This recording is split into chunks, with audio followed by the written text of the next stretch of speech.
Good morrow, everyone, and welcome to Shakespeare and Friends, the series in which we engage with some of the big questions surrounding Shakespeare and early modern history.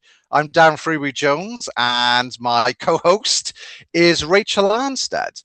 And today we're exploring the question, what makes a monster in Shakespeare? Now, Rachel, I've always been fascinated by monsters. So I remember as a child, my favourite books were Mary Shelley's Frankenstein, Peter Benchley's Jaws, and some of my favourite films were the old Japanese Godzilla movies, Creature from the Black Lagoon. So I'm really excited about this monstrous episode that we're discussing today.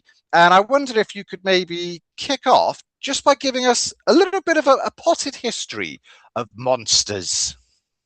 Well, you're certainly not alone in your fascination with monsters. It's Yeah. something that people have told stories about and tried to understand and make sense of for, as long as we can go back in terms Mm, of recorded history. And in fact, a lot of our creation myths center around a monster being defeated by a hero. And one of the first of these was from around, 2400 BCE in Egypt when the serpent Apep or Apophis had to be beaten by the sun god Ra in order to create the world. And then we have a very similar one uh, in the Rig Veda, where Varitra, the personification of drought, is defeated by the warrior god Indra, who basically is training the whole time he's growing up. He knows he's going to have to go defeat Varitra in order to bring water and life to the earth. And he succeeds, and here we are. So thanks, Indra. Um, yeah, cheers. and so, that's just one of many kind of origin myths that involve a serpent or a dragon. And of course, that dragon image gets complicated later. It can sometimes be a beneficial thing, as in some Asian traditions, dragons can be, good luck. And then in our own traditions, it's often something where, the hero has to go out and beat the dragon and so on. And uh, it becomes part of the legend of Merlin and, you know, everything else. A big part of our kind of conceptual history. And, I really shouldn't say ours versus theirs because, uh, the more I look into history and understanding the way the globe works, these influences get all mixed up. It's not like England was completely culturally unaffected by Asia, uh, for millennia. There were goods, people that went back and forth. And these stories, especially, are particularly lightweight and travel particularly easily because it's something people can share. And, before we had television and the internet and all of that, what else were you going to do of an evening but tell each other stories, especially before there were printing presses and everything else? And so these stories of these mythical beasts, these powerful creatures really pervade almost everywhere through every culture. And while we can't say that any of these are universal or have a universal meaning, we can certainly say that it's difficult to find a culture that does not have a serpent monster or a dragon or some combination of the two. So that's one of our earliest and most popular monsters. Uh, in the Sumerian epic of Gilgamesh, uh, Humbaba or Humwawa was a giant um, kind of guardian of the forest whose face was made of intestines. And so Gilgamesh and Enkidu killed Humbaba. Uh, they just wanted something to do. They needed to get out of the city. They were looking for a way to make themselves look heroic. And so they killed the guardian of the wild spaces. And this was not popular with anyone. This was a serious miscalculation on their part. And in a sense, there's the idea that this was part of the reason why Enkidu dies later, because there was just kind of no way to pay for that particular crime, kind of a life for a life thing. Now, I'm oversimplifying things. It's a good deal more complex and diverse than that, but uh, Humbaba was one of the very first monsters, and I think it's interesting that he represented this wildness that human beings, so long ago, the Epic of Gilgamesh is so ancient, my gosh, um, were really trying to separate themselves from animals. They were trying to say, hey, we're different. We build cities, you know, we drive cars. No, no. But you know what I'm saying. Um, Yeah. we make machines, we do these things that sets us apart from animals. And uh, the slaying of Humbaba or Humwawa was one of the first steps in that. Uh, and then So, we can't really talk about monsters without talking about ancient Egypt because, oh my gosh, you know, they were so visual in terms of combining, those animal um, aspects and the human. And sometimes those were considered to be bad, as in the case of the crocodile god Set, who was pretty much the personification of evil. And then other times it was considered to be good, as in Thoth, who was the god of wisdom and writing and had the head of an ibis. And so the Egyptians make kind of an interesting breeding ground is the wrong word, origin point for where a lot of these kind of human animal Mm, hybrids come from. And again, I can't help but think that, these images were have been around for so long. So many cultures interacted with Egypt one way or the other over the centuries that I feel like the Egyptians had perhaps a huge impact on what we think of as a monster and what people have thought of as monsters for a very long time.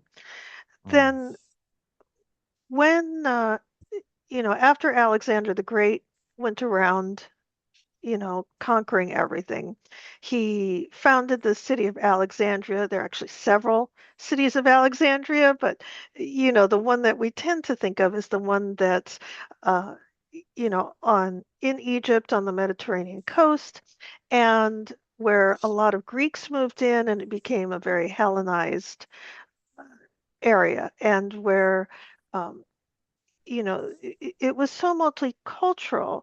The the Greeks, the Egyptians, uh, Jews, Christians, everybody blended together because it was such a strong trading hub that you had to be willing to do that. And so uh, there was a tremendous amount of, cultural alchemy, of mixture. And the result of that was actual alchemy, what we think of as alchemy, what we think of as astrology. Uh, so much of what we think of as the esoteric came out of that cultural syncretism. where all these different cultures got together and said, oh, well, these are, you know, our secret traditions. Oh, well, here's mine. Oh, well, let's make them kiss. And, incredibly influential on all of us, and certainly onto Shakespeare, whether he knew it or not. So from there, I think we need to. Oh, well, we can't forget about the Gorgons, Medusa, and the snake hair and the eyes that kill. Uh, Mm. Very strong mythic presence throughout, and it's an influence that we still feel today. And Medusa was unfortunately raped, and that's why she was given the power to kill men on sight. And so, y- you know, the fact that she got killed by Perseus, not so great. Then he stuck her head on a shield. So he Mm. liked her fine on his shield. Anyway, I think Medusa was badly done by in my mind. Um, then we've got the Cyclops, the one-eyed giants. Um, you know, uh, Grecian myths are full of monsters. Uh, Almost overpopulated with monsters, and so that's where we get the Minotaur and all of those kind of wonderful images that modern day video games would be lost without, essentially. uh, how many Minotaurs are there? And then when you think about uh, oh my God, I'm gonna have to cut this. Centaurs. Yes, yes, yeah. When you think about centaurs, centaurs should really be a monster. And yet they're, these wise beings, teachers and everything else, fearful warriors, all of that. So, in a sense, the ancient Greeks, like the ancient Egyptians, had very mixed feelings about monsters. On the one hand, they could imply, you know, a sort of supernatural powers, meaning that natural powers that have, excuse me, been sort of superfied so that, a horse was good and a human was good, and together they were great. Whereas, a bull was scary and a man could be scary, and so together they were super scary. So it's kind of a way of emphasizing what is already a human trait by adding an animal would appear to be a complementary trait on top of that. All right. And then when we get to Aristotle, uh, he is really trying to figure out how actual monsters are born. Like, there's no question whether or not they believed in monsters. They absolutely believed in monsters. And unfortunately, the evidence that they had for that was birth defects. And so, when you've got a calf with two heads, or, you know, a human being with an extra finger, or, conjoined twins or something like that, or, all kinds of other potential deformities that happen because nature is messy. Uh, you know, they figured, well, look, if this can happen to human beings, of course, all these other things can happen. Um, Pliny had some particularly interesting ideas about what monstrous races existed, and he thought that these tribes lived in Africa or Egypt or Asia, somewhere that they thought of as exotic, essentially. There were the headless men, These were depicted as headless beings who had their facial features embedded directly in their chest or their shoulders. And I'll show pictures of all these so people get to see them. And these were supposed to live in North Africa. Uh, we haven't seen any since then. As far as I know, uh, archaeologists have never discovered any trace of these. Uh, Neither have they discovered the shadow-footed men, also referred to as monopods.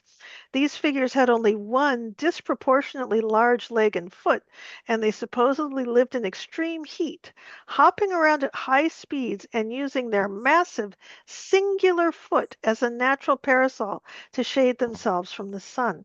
So, they had a very kind of creative idea of how diverse human beings could end up appearing. And I think it makes a lot of sense. It would have been awfully hard to get, especially to Central Africa. That was not an easy. North Africa, a lot more um, cultural mixing with the rest of the Mediterranean. But the farther south you went, the harder it was to get through that terrain. And so people could just believe that anything was living there. Uh, and I don't want to leave out the Americas. The Aztecs had their own monstrous beings, star demons, water beasts, and a man owl demon of sorcery. And, again, we think, oh, well, how could Shakespeare possibly have known about this? But, it was between the 14th and the 15th centuries, and after that, that the Spanish went over there and started coming back with these stories of what they had found. And while I would make absolutely no claim that Shakespeare knew anything about the Aztecs or the monsters that they believed in, nonetheless, uh, there would have been potentially people who did know some of that stuff. I don't want to leave out the Americas, so there we have it. Uh, just as fascinated with monsters as the rest of us, long before the Europeans got there. Uh, Japanese had their own monsters, eight-headed serpents, um, all kinds of fun things. All right, so now we get to about 400 CE, and Augustine of Hippo, uh, he made an interesting point, and he's a Catholic, um, very concerned with the salvation of souls, and basically said that God made monsters too, and so therefore, no matter how ugly you were, no matter how malformed you were, you could have a rational human soul, and this makes a very humane argument because before then, if you had somebody with a serious birth defect or disability upon being born, the assumption was that that was a demon or part demon, and you just killed it. There was no question about it. And Augustine is saying, well, no, we cannot assume based on the way someone looks on the outside, um, for how they will look on the inside. All right, then now we're going to jump into the future a little bit, or from the past where we were. And at this point, we're talking about the 15th century. And now, when people found a deformed birth or some other problem, a lot of times that would get blamed on the Catholic Church. They would say, look how corrupt they are. There's a, deformed donkey uh, dead in the river. This must be their fault. And so for a while, any kind of birth defects at all were blamed on the Catholic Church, which is, you know, pretty interesting in and of itself. Uh, and then somebody named Ambrose Paré, he decided that he was going to define the 13 causes of monstrosity. He had it all figured out. It was the glory of God to reveal the power and works of the divine, or the anger of God. Deformities brought on as divine punishment. It could be excess of seed, in other words, too much semen caused the monster, or too little seed, or it was something in the mother's mind. She was imagining a monster, or imagining bad things that could happen. And that's what caused the deformity. Or it could be too small of a womb, or the woman could have been sitting wrong. Uh, Sitting with her legs crossed or pressing too heavily on the belly. You get the idea here. A lot of this it's probably the mother's fault. Mm. Physical trauma or injury sustained to the womb while carrying the child, it feels a little more reasonable. Hereditary or accidental illness, and let's be clear, they didn't understand heredity the way we did, but they did understand that children tended to look like their parents. They understood at that basic level, and so uh, you know he did account for the fact that, well, if a parent had a particular deformity and the child had that deformity, that it might have come from the parent. It could have been rotten or corrupt seed, spoiled or putrefied reproductive seed, um, mixture or mingling of seed, crossbreeding between different species, or human animal unions. Uh, or it could be the artifice of wicked beggars, deformities inflicted or faked by beggars to exploit public sympathy and generate profit. And of course, this did happen. Uh, Demons and devils, when in doubt, it's demons and devils who Mm. made it happen. Uh, Generally, he thought it was the imagination of the mother that caused these problems. The other causes you kind of had to prove it. Otherwise, it was the mother's fault. And then, uh, as we kind of move towards the Enlightenment, there was the idea that deformities were just kind of part of the natural way of things. And Francis Bacon, in particular, was the one who really put forth the idea that any kind of birth defects were part of just the way nature works. That maybe we don't understand exactly why it happens, but there's no supernatural or psychological cause. It's not the mother's imagination. It's not demons. It's not too much seed. It's just that nature is messy. And, that's kind of the point, in a sense, where we are now, except that we know a little better about how things happen.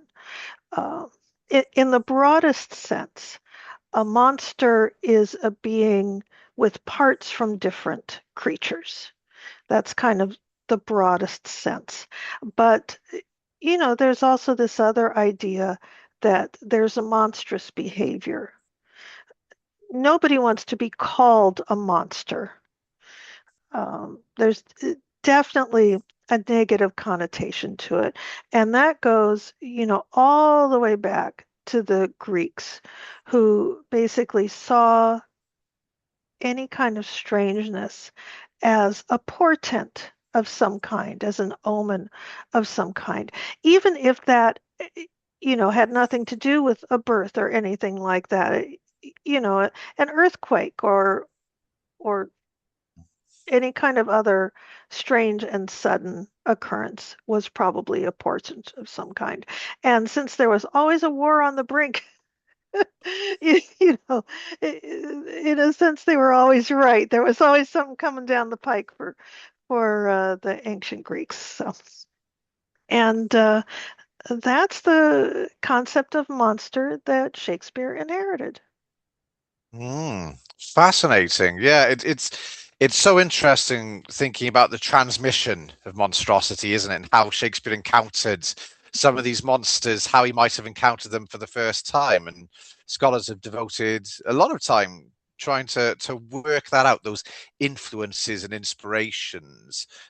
Dragons, for example, they're ubiquitous. They're found in cultures all around the world. Where did Shakespeare first encounter dragons? Maybe it was consulting the Geneva Bible in school. Maybe it was the Bishop's Bible in church.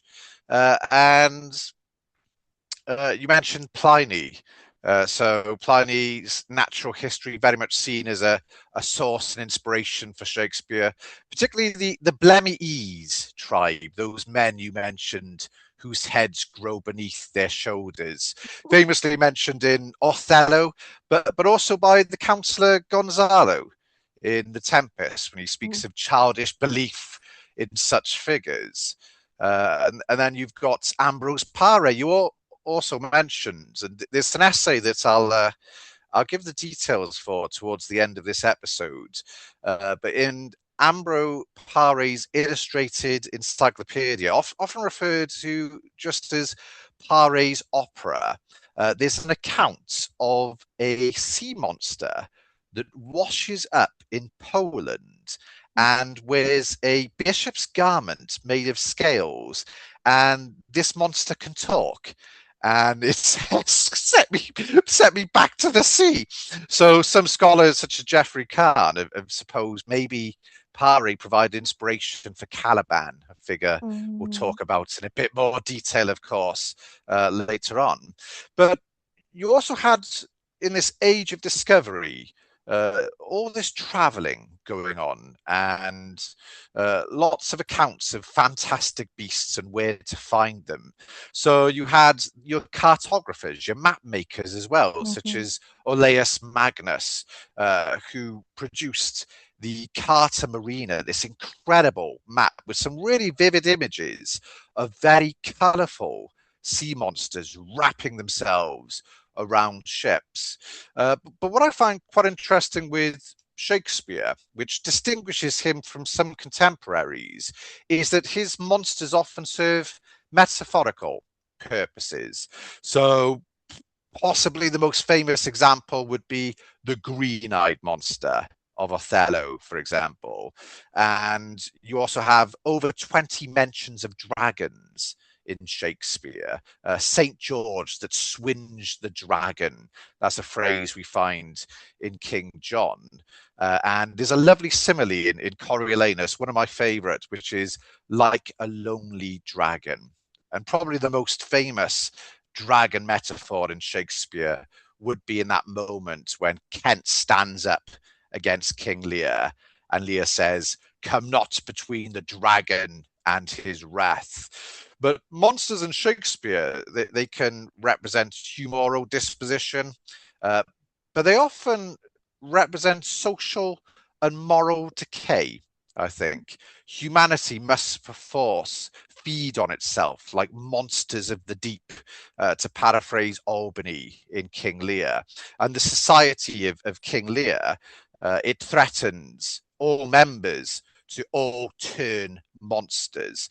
So you get a sense of that threat that monstrosity represents to social norms. And you mentioned centaurs earlier as well. So Lear uses quite vivid, monstrous language as part of his sexualized execrations when he says that women are all centaurs below, for example. So this is quite the contrast to some of Shakespeare's Elizabethan and Jacobean contemporaries. So while Shakespeare has figurative dragons, Robert Greene in Friar Bacon and Friar Bungay has this wonderful scene in which Bungay has a magical battle with the sorcerer Vandamest, and Robert Greene's stage direction has a dragon breathing fire his ambitions were made of firm stuff when it came to stage Yes, directions. yes. Robert Greene, mind you, you had the theatre historian Alan Desson say that some of Robert Greene's stage directions might not have been possible on the Elizabethan stage. But then you also have Christopher Marlowe in Hmm. Dr. Faustus giving an account of a chariot being drawn by dragons, and you have William Rowley in The Birth of Merlin, where you actually have a red and white Hmm. dragon battling each other towards the end of that play. How those dragons would have been represented, fascinating. Maybe streamers, hard to tell, but really interesting, I think. But Well, that very and much. Oh, I so don't go on. think that we should discount the creativity of artists and Oh yeah, designers, throughout history. I mean, it yeah, could have been people in costumes, it could have been puppets, it could have been streamers, it could have been yeah, all kinds of things. And having seen any number of productions with, very I guess I want to say primitive, non-technical yeah, yeah, special effects, I don't really think there's anything that people can't represent on stage yeah, if they have the will and the yeah. budget, Yeah, but to do it goes so. way back with dragons as well. When you think of the Hmm. mumming tradition, so like you say, Yes, yeah, could yes. be could be some form of puppetry, costumes, Hmm. streamers. We can only conjecture, but absolutely.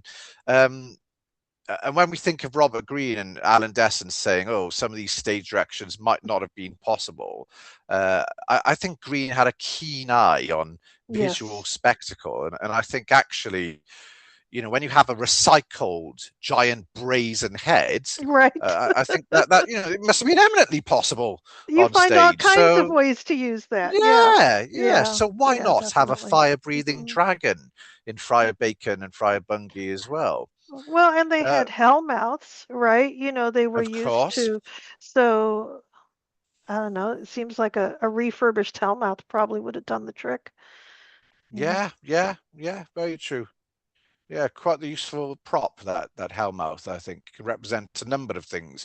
Quite Hmm. possibly the mouth of a whale in another Robert Hmm. Greene play, a collaboration with Thomas Lodge, A Looking Glass for London and England. And in Marlowe's Dr. Faustus, he might very well have been dragged through that hellmouth at the Right. conclusion of that Elizabethan play as well. Right. So yeah, like I said, Shakespeare's monsters often metaphorical as opposed to Hmm. being staged. There are a couple of exceptions, of course. We have Bottom in A Midsummer Night's Dream, so potentially influenced by Apuleius's The Golden Ass. Hmm. So there's a moment of creativity for you, Rachel. How do you represent an Elizabethan donkey head on stage? Oh, there's so many ways. What we did do in our production, I wanted people to be able to see the actor's face. And Yes, yeah. I wanted to also uh, echo that golden donkey theme. And so, Mm. and I'll throw a picture of it up on here later, but basically, I made an ass head that you could see through. Uh, You know, there was sort of, if you think of it as the bones of the structure over the actor's face. And then, Oh, I like that. kind of those big round areas where donkeys sort of have those big flat cheeks on the side of their face. You could see, the actor's face through there as well. And Mm. so I think there's any number of ways. I don't think there's any one particular right way, but Yeah, I didn't want my actor to struggle to be heard. And yeah. I also felt like it was important to show the human being underneath the ass head to, that they're still struggling with these human emotions, even as he's craving hay and oats. Um, Yeah. you know, he he's having some very human existential concerns. Uh, Yeah. and I think that that whole scene with Titania obviously goes back to Apuleius with the donkey having sex with a matron and all of that stuff. And I feel like that too is really an important facet of that relationship, one that the Elizabethans would have gotten immediately, and one that today is a little less obvious. Probably for the best when children are in the audience. You don't want to give Yeah, yeah. them, I've always found that fascinating that A Midsummer Night's Dream is often the first play that teachers reach for yeah. children, and yet it has such dark, I was going to say undertones or undercurrents, but for me, it's It's overtones, right on really. top. Yeah. It is right. Well, yeah, but, pun intended, I hope. Uh, Yeah. It's a fun play that way, but I think that one of the reasons that it is so beloved is because you can keep coming back to it, like a Muppets movie, where there's jokes for the kids and yes, jokes for the adults, and yet the jokes for the adults don't feel cynical. yes, yeah. And it strikes that nice balance that means that, you know, people who watched it as children grow up to be parents, bring their children, and so on. And so, Yeah. you end up with one of the most performed plays of all And times. wonderful tiered humor. Hmm. Yeah, Hmm. yeah, yeah. But yeah, that's an incredibly famous mode of transmogrification, isn't it?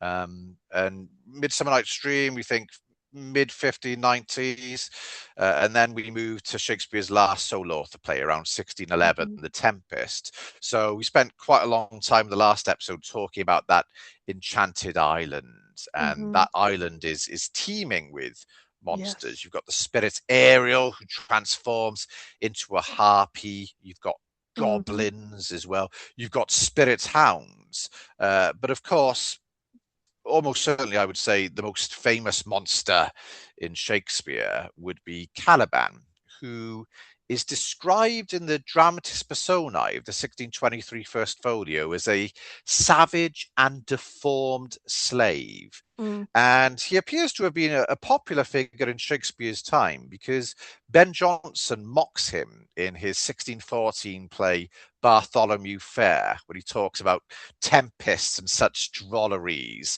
and you need a servant monster Mhm. in the fair. And he's a character that I think Shakespeare was very interested in writing. Because when you have a look at the line count of the Tempest, of course, you've got Prospero number one. Right. He's a character who likes to monopolize a conversation, isn't he? 30% He's a of the know-it-all, lines in that play. He's a know-it-all. He's a let me just give you some exposition here, Miranda.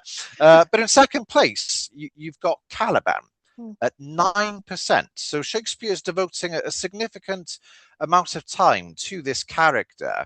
And I'm fascinated. We were talking about special effects then. Mhm. How do you represent a dragon or an ass's head?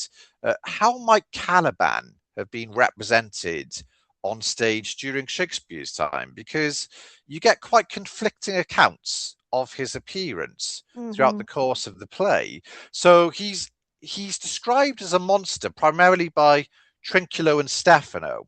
Mhm. He's also called a tortoise. He's also called a beast. He's often spoken of in fishy terms. Mm. And Antonio, at the end of the play, is very interested in selling him, essentially. He sees Caliban as a marketable fish. And he's said to have fins like arms, though he's legged like a man.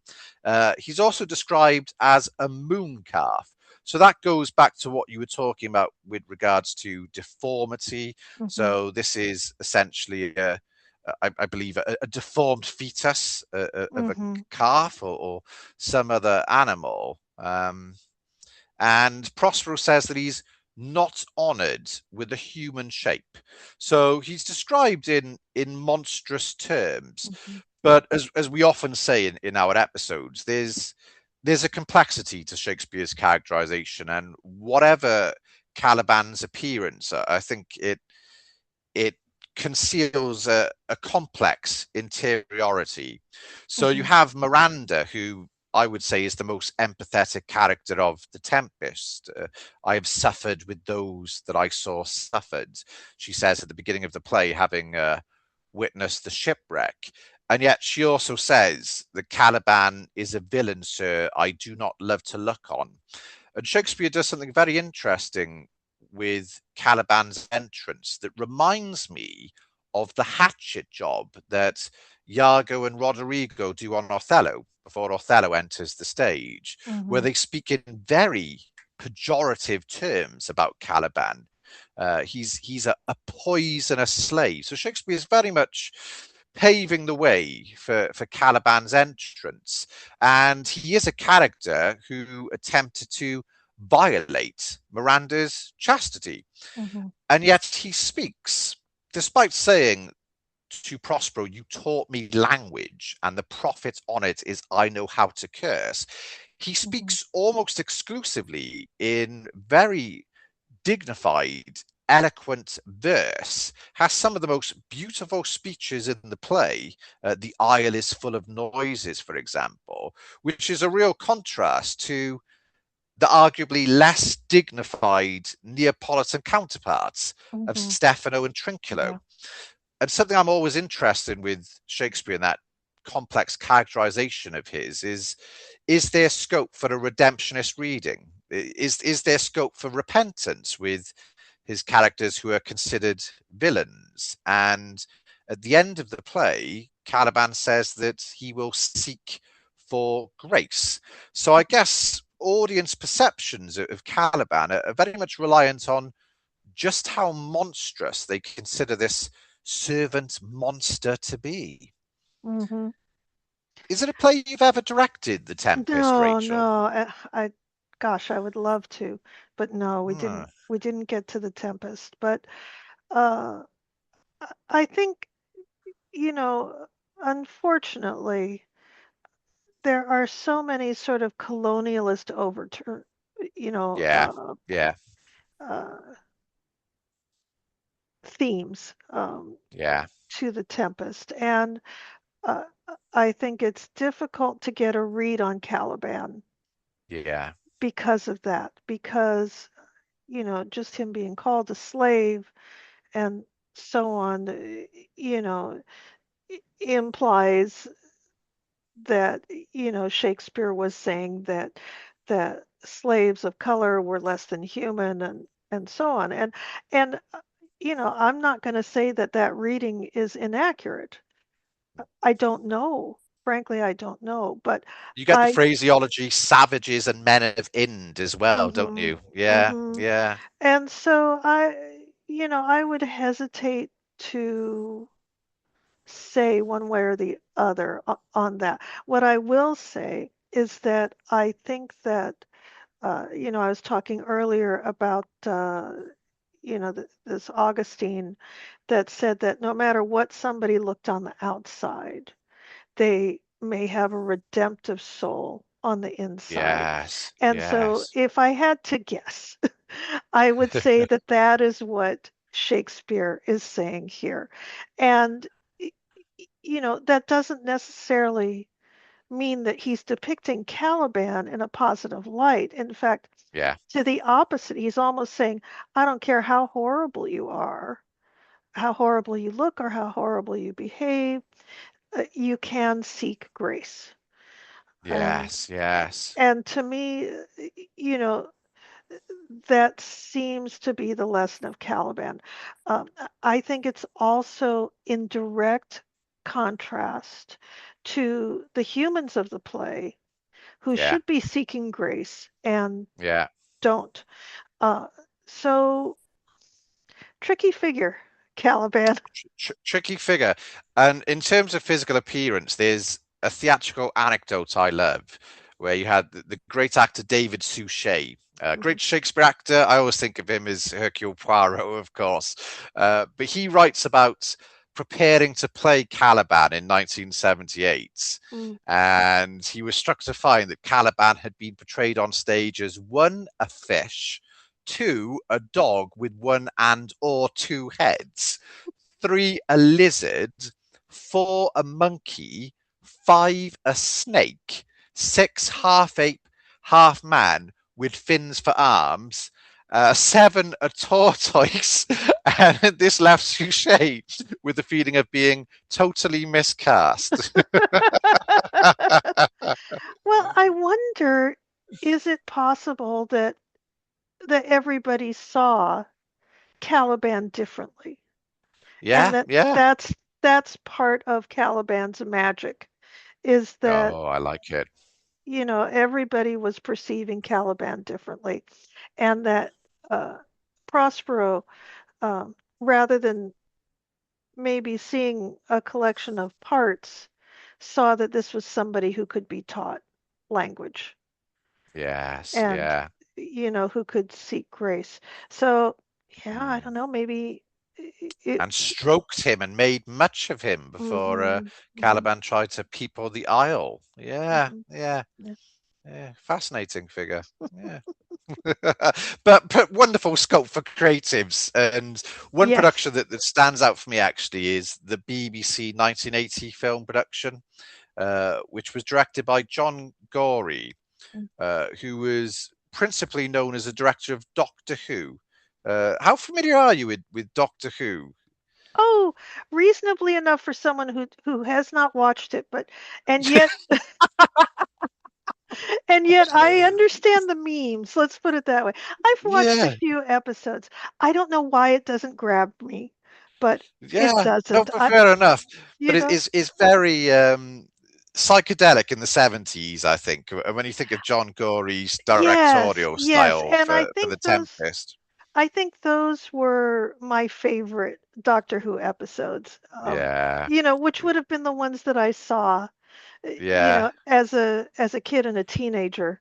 And yeah. so of course Same here, actually. those are Yeah, the it's ones the that John stick with you. Pertwee Mhm, episodes, and mhm. yeah, but he very much brought his Doctor Who style to Shakespeare's The Oh, Tempest, how I think. fun. And Caliban looks like a Bigfoot clone, so he is Oh, this incredibly hirsute figure.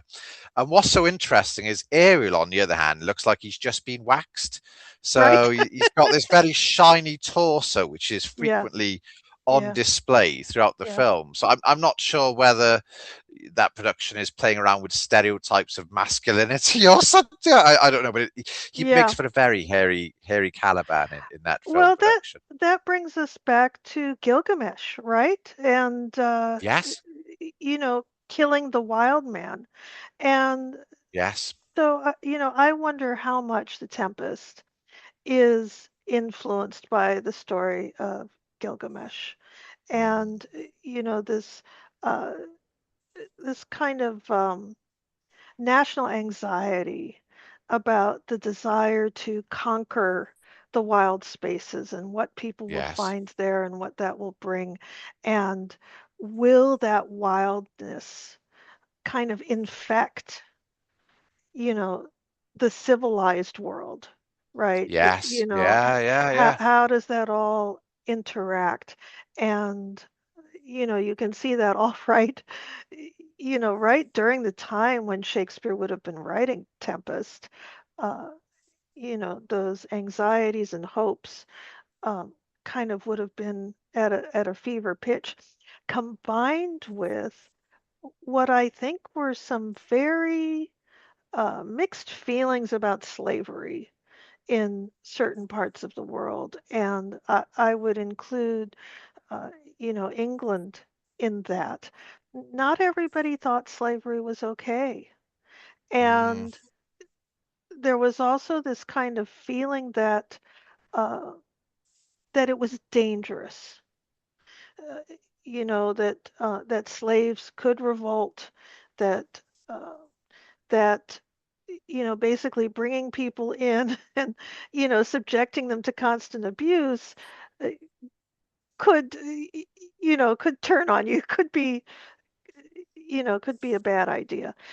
So I feel like that's all kind of mushed in there in The Yeah, yeah. Tempest, along with Shakespeare getting older, Mm, facing retirement. You think a lot about your existential fears at that point, yeah, and yeah. it's I think that's part of what makes it such a rich and fascinating play. Um, Absolutely. in a way, uh, I don't feel like, in a sense, that The Tempest, and this is personal opinion, is as satisfying as many of the other plays are. Mm, It kind of, I feel like, peters out sort of at the end. mm, Miranda's going to mm, marry this guy she just met. Um, mm, Prospero's, giving everything up. They're all going back to Italy to be Italians again. Um, mm, Compared to like the way Othello lands at the end, or Lear, or Romeo and mm, Juliet, or Midsummer Night's Dream, or Twelfth mm, Night. Like, you come to the end and you're like, yes, that's mm, that's an ending. And mm. with Tempest, it's like, oh, everybody goes home. It's like, Yeah, it almost feels to me with the late comedies and romances in particular that there's a conscious artifice to the conclusions. yes, exactly, I was so exactly. interested in what you were saying in terms of, slavery, the threat of Hmm. monsters. I think monsters can shed some light on things of darkness in the unconscious Yes. self, but they also, I think, they present a threat to hierarchy. And to go Hmm. back to King Lear, filial ingratitude is very much compared to sea monsters, for Oh, example. So interesting. Yeah, yeah. it feels like a universal threat throughout history Hmm. and throughout cultures. Hmm. Just to say, 5 minutes remaining on this I one as know well. we got to do Just this again. curious. I know. Let's Well, let's let's go I'll tell out you and in. what happened is, because I was feeling so broke, I told Zoom, okay, take me off the Pro and put me Oh, on yeah, the yeah, yeah. other one. But it said that I had until July because I paid. It lied. It's it's fucking with me because I paid for it to be until July.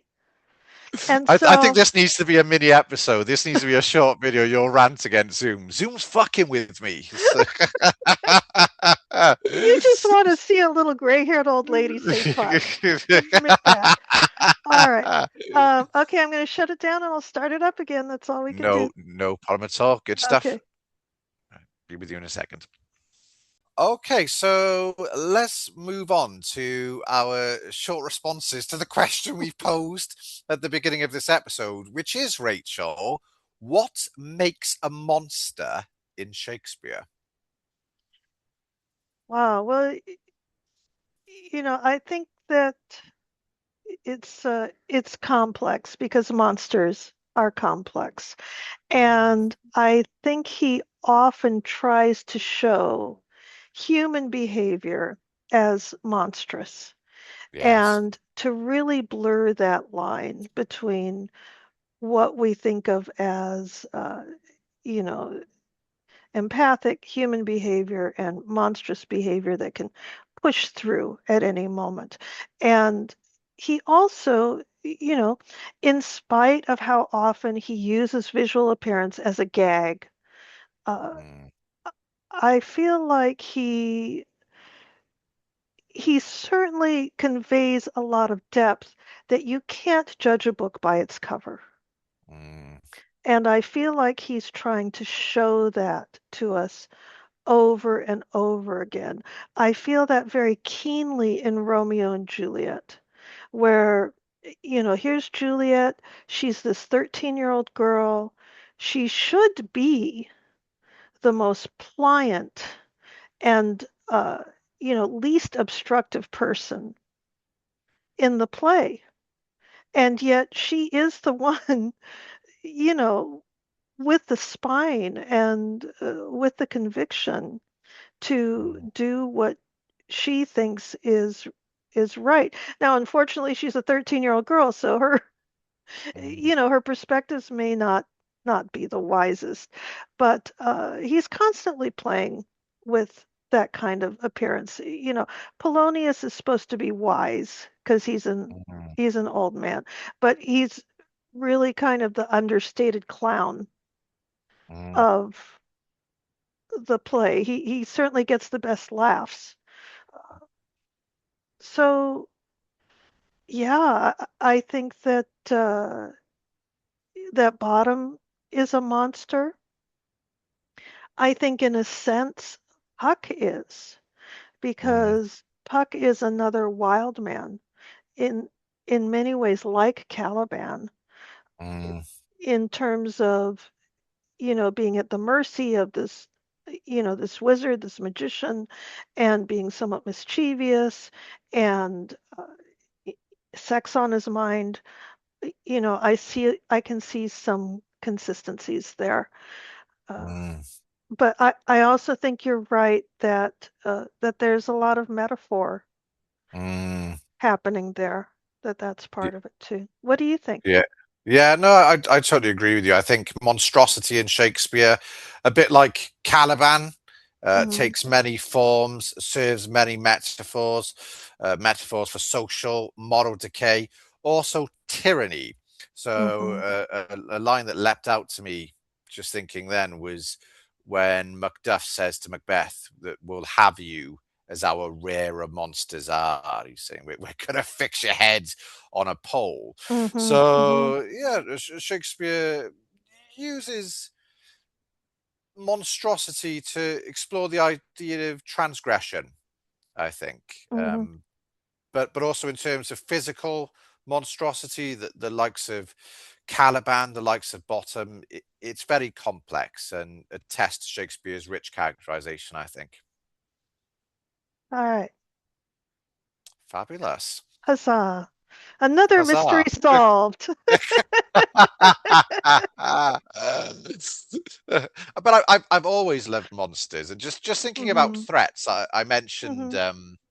that I used to love Peter Benchley's Jaws, which I Hmm. think I was reading Frankenstein at age 8. I was maybe reading Jaws and Hmm. Michael Crichton's Jurassic Park between the ages of 8 and 10. But I also remembered as a child we had the Eisteddfod, which is a festival in Wales and also a creative competition. So it encompasses music, poetry, literature, performing arts. And I won a creative writing competition. And my story was basically Jaws, but I replaced the shark with a dragon in a Welsh village. Well done. Well But done. I remember my parents forced me to censor the ending because the last line of dialogue in my story was "Smile, you son of a bitch," just like in the Steven Spielberg movie. I think your parents were probably right on that one. But I think that Wow, probably that's leads us awesome, Darren. nicely.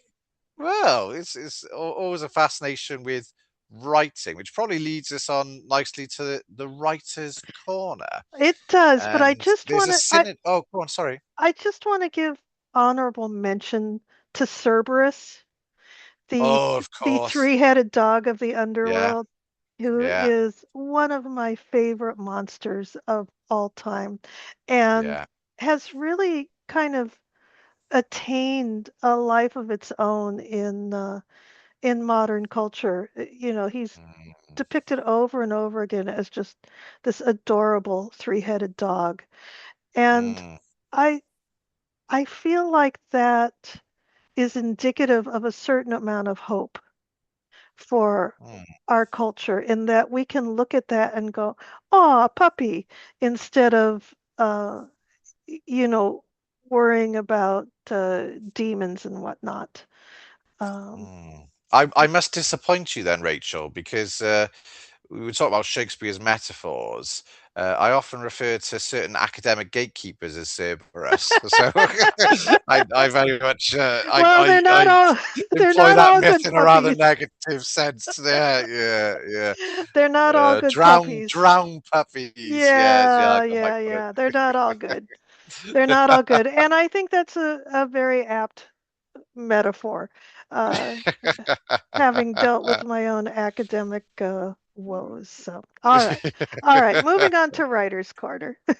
Yeah, well, I was going to say that there's a synergy between us at the moment, Mhm. isn't there? So we've both been working on these big book projects, and 26th of June, I managed to completely draft full first draft Shakespeare and Panto, which is my working title, of course. So around Yay. this, but do you know the date that you finished your silver book I first don't draft? know, but it was a couple weeks ago, whatever that was.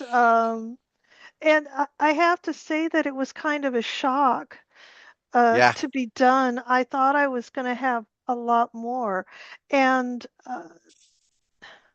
I wasn't ready. I wasn't anywhere near Interesting. ready to leave that world. I loved writing that book. I loved every moment of writing that book. Mm, I just found the whole history so fascinating, and it opened up so many avenues in my mind in terms of the way I think about the world and the way I think about history. And it was just like a ride that you never want to end. But yeah.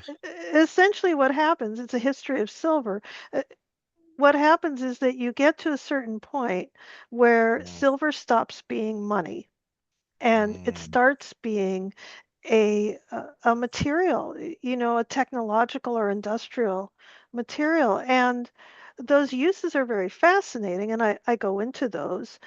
But a technology is something that anybody can use. mm, It's not something that moves a particular society typically in a way that doesn't eventually affect every other society in the same way. So, for instance, it became very important in the telegraph, little silver connectors. And, certainly that created in the United States, uh, certain economic advantages because communication was so fast. But, it didn't take long for telegraphs to go all over the world. And pretty quickly, everyone had that advantage. Now, there were some ways that it was used in World War II that definitely gave the United States an advantage in World War II. Uh, we were the biggest producer of silver at the time, and we put that silver to devastating consequences. It was key in making the atom bomb. So after that point, I found there just wasn't that much to talk about. And so, while I go through, the 21st and the 20th centuries, uh, compared to the kind of richness, sort of subterranean movement of silver through countries and societies and how it shifted things in ways that we don't normally think of, you know, everybody knows, that if silver is used in silicone chips, that people understand what silicone chips and what they are and everything. They don't need me to explain that. I'm a historian, you know. mm. Uh, so all of a sudden, I got the 20th and 21st centuries, you know, took much fewer words. Did not take 20,000 words to get through those centuries. And Mm. so I felt like I was just kind of plopped out at the end of the ride going, wait a minute, wait a minute. Yeah, I was enjoying that. But yeah. oh my gosh, I loved it so much. It's off with my long-suffering copy editor right now. She will go through and fix all my grammar mistakes for me, of which there will be many. And then I'll get it back and I'll get to live in it again for a little while. Yes. And I have a lot I, more I was time going where to my head ask, is now. during the writing process, is there a moment, a milestone in which you celebrate? Coming to the first draft, do you think, oh yes, crack open the champagne, or is it when you finish the index, when you receive your proofs, when you hold the book in your hands? I'm just curious to hear, because for me, it's a curious process writing that it very rarely feels like, oh, this is the culmination. And I Mm, guess that mode of unboxing and receiving the book, and you look at you hold the hardcover in your hands, and I think, yes, that's a book. yeah, I think that is yes, yes. But there was a lot of blood, sweat, and Yes, tears that went into that. But yes, this is a book, and I'll have a little skim. Yeah, I wrote that, yes, and now it's on the shelf. And try not to look too hard yeah, because you'll find typos.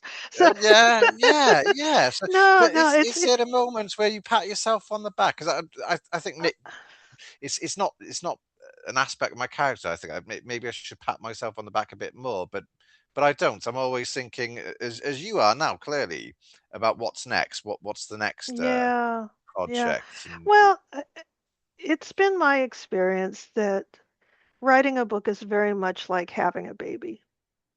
Uh, it's just in my head, right? mm, I mm, say there's a book in there, yeah, yeah, or a baby in there. I can feel it, you yeah, know. yeah, I can understand the shape of it and what I want it to be, but there's no guarantee that it's actually going to come out okay. You know, yeah, there's still quite yeah, a bit of anxiety in a sense of, yeah, yeah, and so it almost feels like bad luck to celebrate, yeah, before I hold the baby or am holding the book, uh, yeah, yeah, until it's really manifest.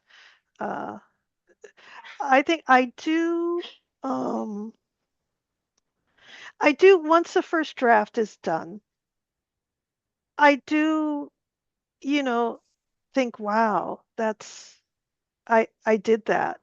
But yeah, because I enjoy writing, yeah, yeah, it's not in a way always something to celebrate. It's, I just have to look for something else to write because what else am yeah, I going to do with my writer's brain, yes, yeah, that demands something to chew on or it'll chew on itself. So I think it's not like, I don't know, when you build a house, you get the framing done. The framing is up. It's done. Like that's a stage. But with writing, it's always plastic. I'll get it back from my copy editor, mm, Tamara, and then I'll mush it around a bunch and I may see things that I want to change completely. So what have I finished? What is there to celebrate yeah. really That at that's a I think first that's what it draft, is. right? Right? Yeah, that's what it is.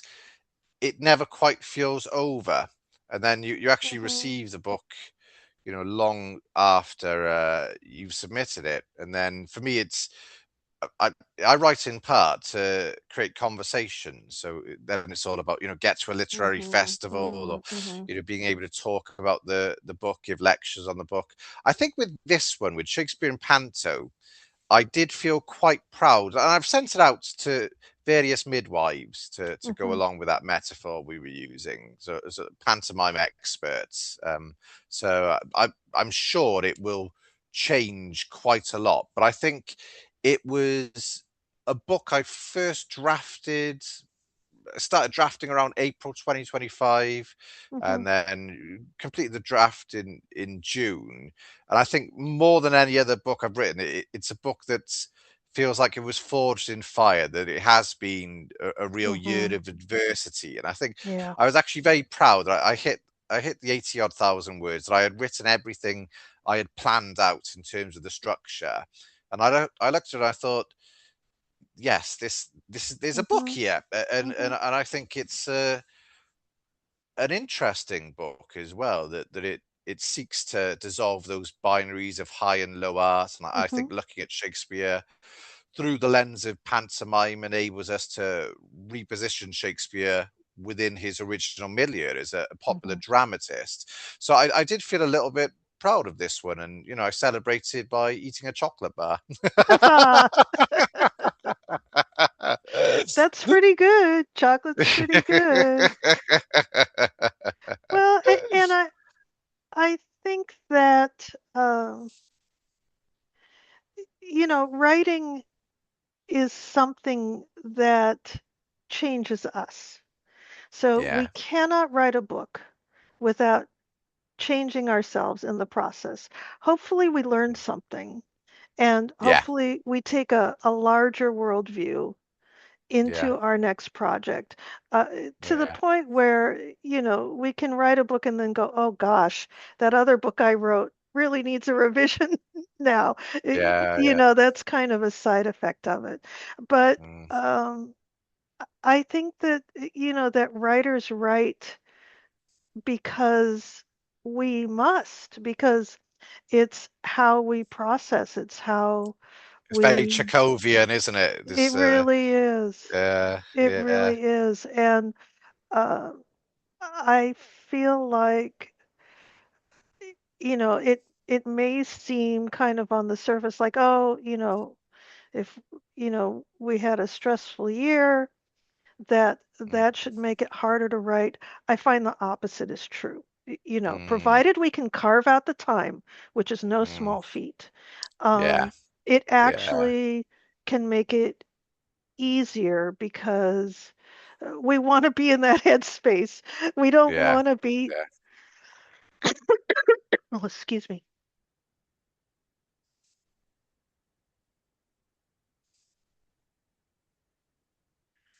because we don't want to be in the headspace where we're worrying about whatever we're worrying over. We want to think about Yeah, Panto and Shakespeare. We want to think yeah, about the history of silver, or uh, you know the souks of ancient Baghdad or whatever.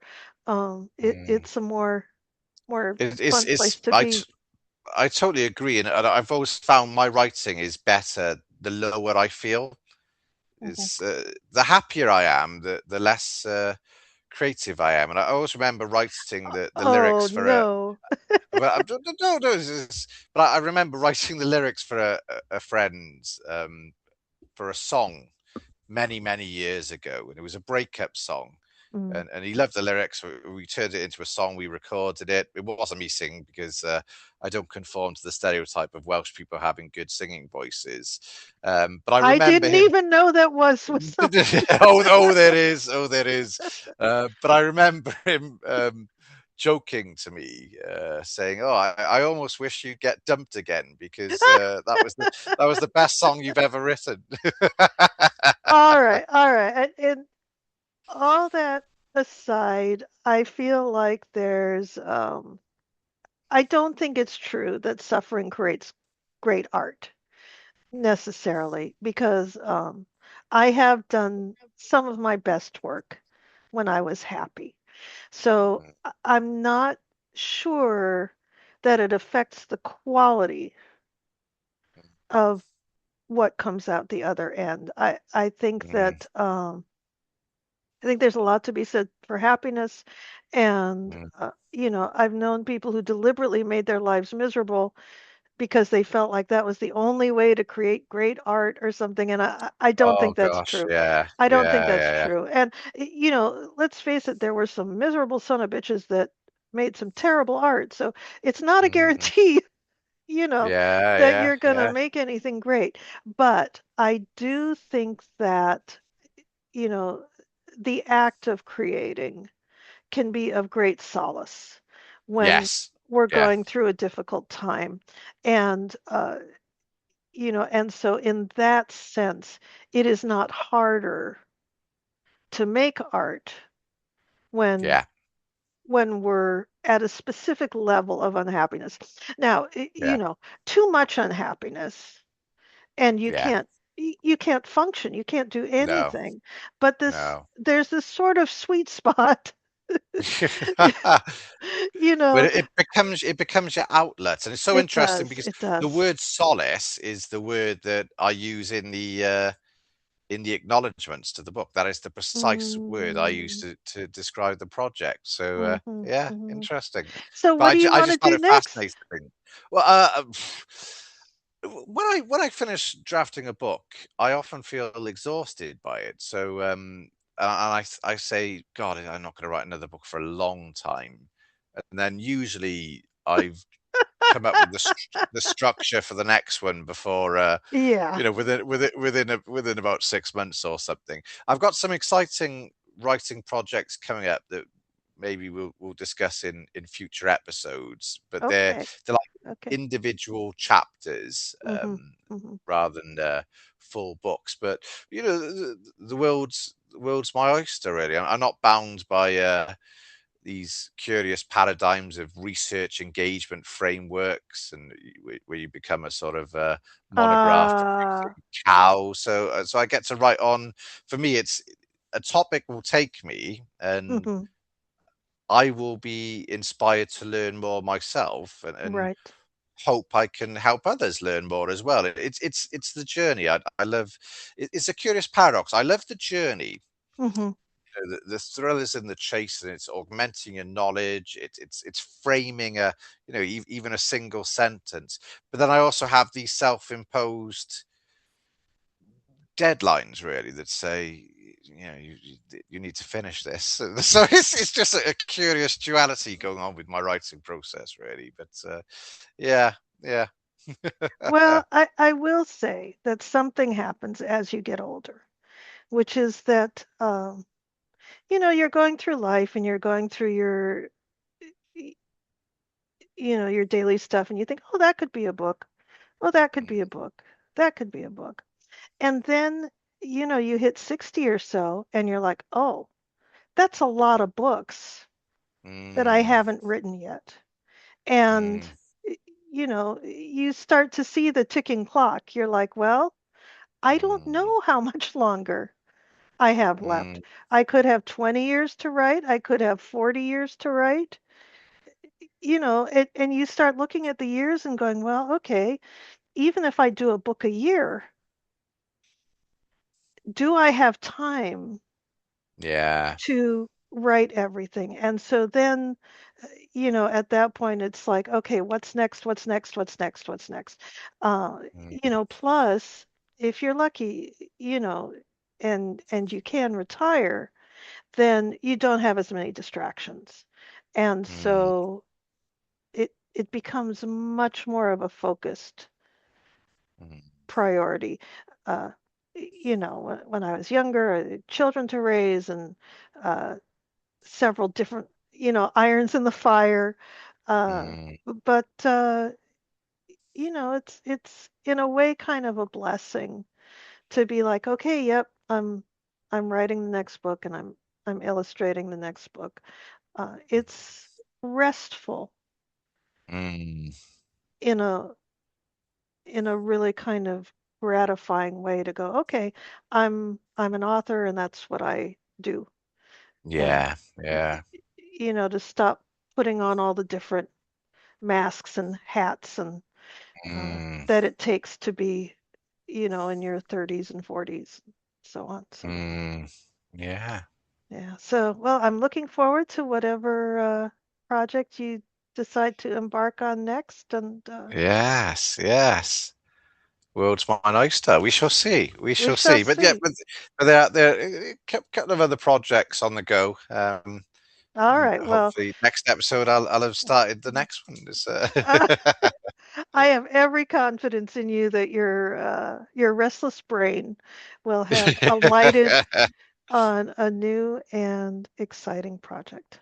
Yes, but some of these chapter titles they actually have deadlines that are imposed by others. So so Now, I see, shall now I shall that's meet. something that I don't want to do. Yes, yes, yes. Oh boy. But they're exciting projects, and And they're that can be a lot of fun and well yeah, worth the cost of a deadline is working with other people and being part of a project where yeah, other people are doing good work. Very gratifying in its own yeah. way, for And sure. topics that I've been invited to write on that I'm keen to write on. That I think, Hmm. yes, Hmm. actually, that'd be great. Yeah, So, yeah, so yeah, that's watch this fun. That's fun. space. Yeah. Okay. Should we All move right. on to book recommendations? Yeah. So my book recommendations. First off, in terms of monstrosity, our wider sense of monstrosity, and the argument that monstrosity presents a universal threat, I would recommend Jeffrey J. Cohen's edited collection, Monster Theory Reading Culture. And that was published in 1996.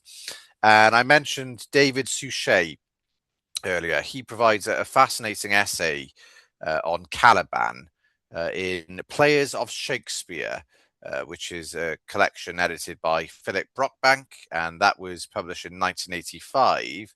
And then finally, I mentioned Ambrose Paré's illustrated encyclopedia and arguments that that influenced Shakespeare's presentation of Caliban.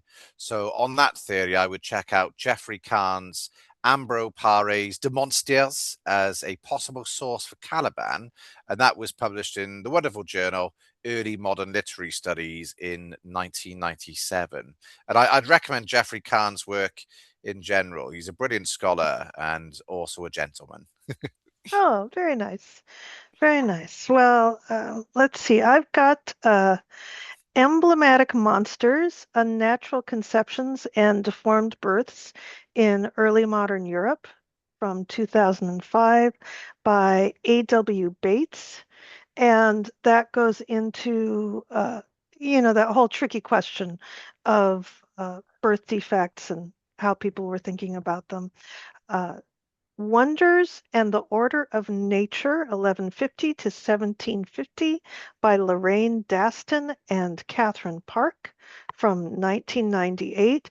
And this is a really wonderful book where they talk about uh, wondrous events. And there's a small chapter about monsters, but it's a good one. But I like their scope. I felt like it kind of puts monsters in the bigger picture of things that humans find shocking, which Mm. kind of addresses for me the idea that monsters could be a good thing or a bad thing. Um, they don't go into that so much in great detail in their book, but I just kind of like placing it in that bigger context. And finally, Monsters, Evil Beings, Mythical Beasts, and All Manner of Imaginary Terrors by David D. Gilmore. And this book I liked because it had a very global perspective of different kinds of monsters and how different cultures use those images and um, how sometimes they match up and sometimes they don't, and so on. I'd also recommend, any Greek mythology book. Mhm. And of course, Ovid and Pliny and, Aristotle, all of those guys, Livy, um, chock full of monsters and a good time. I was just thinking then, I was just having a look up, which is a bit of an out there recommendation. Let me just see. Uh, so recently, I introduced my eldest son Oliver, is 7, and Yeah. is a bit of a mini genius, I think, Uh-huh. and very interested in Because he mythology and likes very monsters. interested likes monsters, very interested in Uh-huh. mythology, Shakespeare, and so Nice. on. And I wanted to introduce him to the Odyssey, Homer's The Uh-huh. Odyssey, Hmm. and I ordered online a wonderful illustrated children's version of the Odyssey Mm. by Louis Stowell. Um, So I just thought I would throw that in there because that was just such a lovely experience. Yeah, that sounds Him great. encountering that story in a really accessible, vividly illustrated way. So you just throw that one out there as well. Oh, how lovely that he's interested in the same things you are. So that's really sweet. I don't He think he has much choice. he must be a genius, right? He Clearly, obviously takes no, clearly smart obviously enough takes after to. his mother. Yeah, I'm sure he's a wonderful kid, and yeah. I think he'll outstrip me by the age of 10.